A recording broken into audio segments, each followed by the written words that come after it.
హుజూరాబాద్కు ఈటలు పరిచయం చేసింది కేసీఆర్ కాదని ప్రశ్నించారు మంత్రి కేటీఆర్.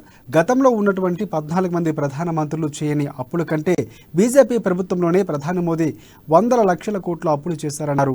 ప్రధాని మోదీ ఎవరికి దేవుడని ప్రశ్నించారు. 700 మంది రైతులు చనిపోతే ప్రధానికి కనికరం కలగలేదన్నారు మంత్రి కేటీఆర్. దేశ సంపదనంతా పెట్టుబడిదారులకు దారాదత్తం చేస్తున్నారని మంత్రి కేటీఆర్ ధ్వజమెత్తారు. ఎంత చిల్లర మాటలు. తెల్లారులేస్తే మైకిస్తే ఏం చేసిండు నరేంద్ర మోడీ?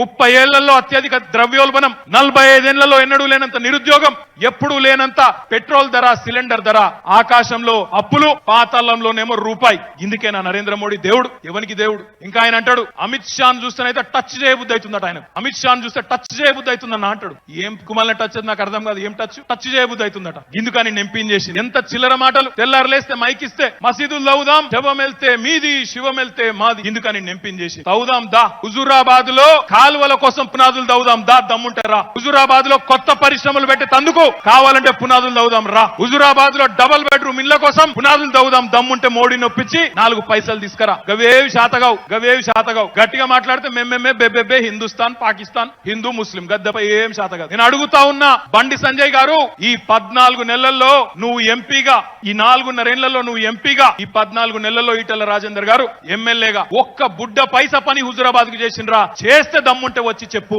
సొలు పురాణం కాదు. తెల్లారు లేస్తే కేసీఆర్ ను తిట్టుడు.